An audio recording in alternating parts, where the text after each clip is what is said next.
And we're just going to go through the questions and talk about what we learned for each question.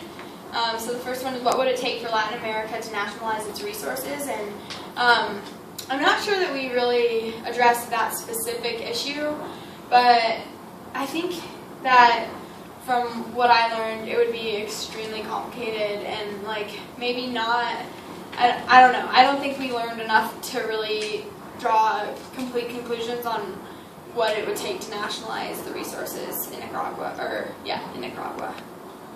Second question, what are the well-developed arguments for globalization from Latin American perspectives, and are there any examples of open economics helping?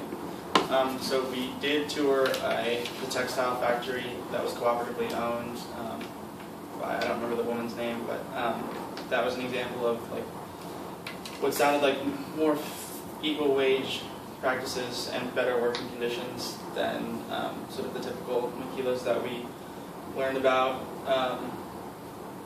I'm definitely forgetting a lot of things. It was also that you can argue that the free trade zones are creating a bunch of really bad jobs that aren't really sustainable for the people who are having them, but it's better than no job at all. So it definitely, the free trade zones definitely create jobs. And we also talked about how it free trade opens up Nicaragua to have access to a lot of different other markets and goods and services, and that's just economics, plain and simple, is that when you open things up to trade, when you open up trade, both countries have more resources. That's a benefit. One more thing that I just thought of is globalization 3.0 is defined as the expansion of the internet, and that being an open means for communication. And one example of how that really helping Nicaragua is Podcast for Peace, and the ability of people who are living in that area to share personal stories with the rest of the world in a way that they maybe wouldn't otherwise be accessible to other people to learn about. Next question is, how much trade exists between Central American countries? So we talked about ALBA, which is the agreement between the Central American country, or Nicaragua and Venezuela, right? Maybe. International affairs. Anyway, we talked about ALBA, and then how Nicaragua is receiving a bunch of oil from Venezuela, and we also talked about how there are some smaller exports and imports coming from, I know, Costa Rica. So there's definitely trade between the Central American countries. We also talked about one of Nicaragua's kind of exports to Costa Rica is people, labor, and then. Does everyone feel good about ALBA? Remember what we talked about it, or does everyone want a quick refresher? I don't think so. Well, A refresher. refresher, okay. So, my understanding, and feel free to correct me if I'm wrong, anybody, but my understanding was that Venezuela is selling a large amount of oil to Nicaragua, but they only have to pay half of that, the price for that oil right now, and the payment is not just Nicaragua paying Venezuela dollars. It also sounds like it's goods being traded for oil, and the theory is that by selling cheaper oil at the pump, that because they're paying less for it, then they can they can still make more money off of it, and that money can then later be used for social programs and development within the country that theoretically will give them an advantage so that they can pay back the other half of the money that they owe to Venezuela later on in the future.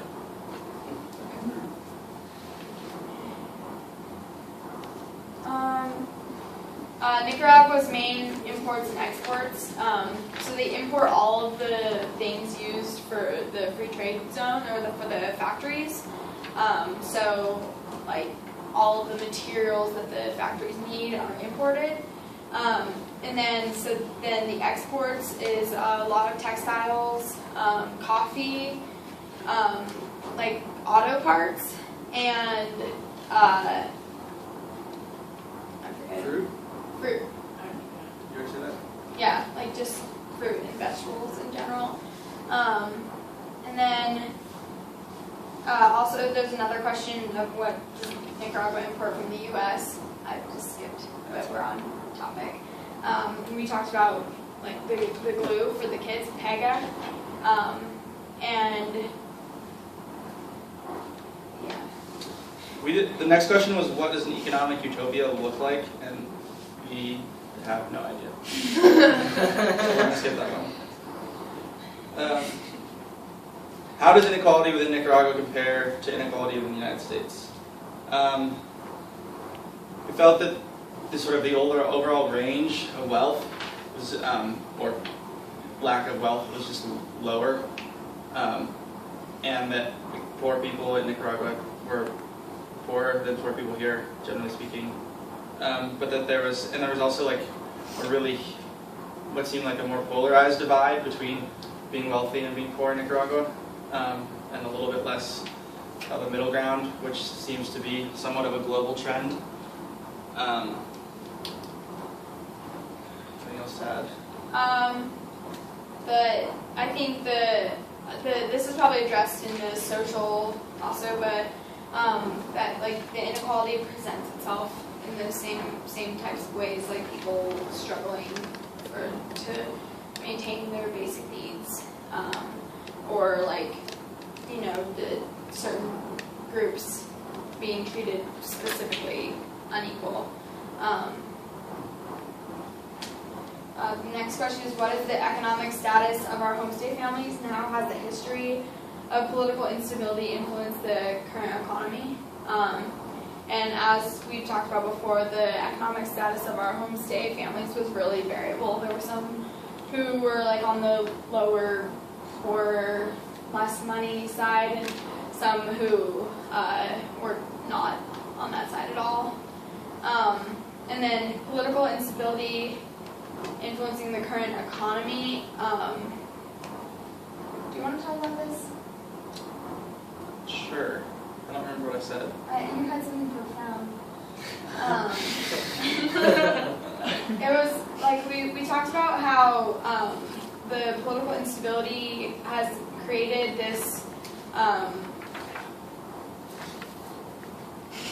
yeah, it was just it was the Jaws.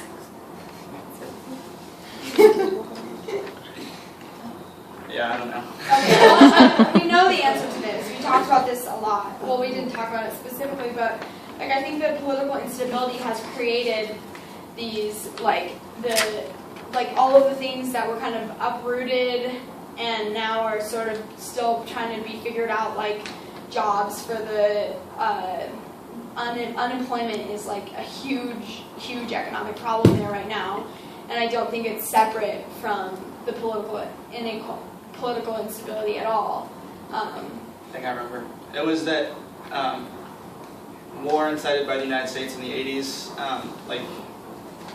sort of after the counter-revolution was finished, it laid a foundation for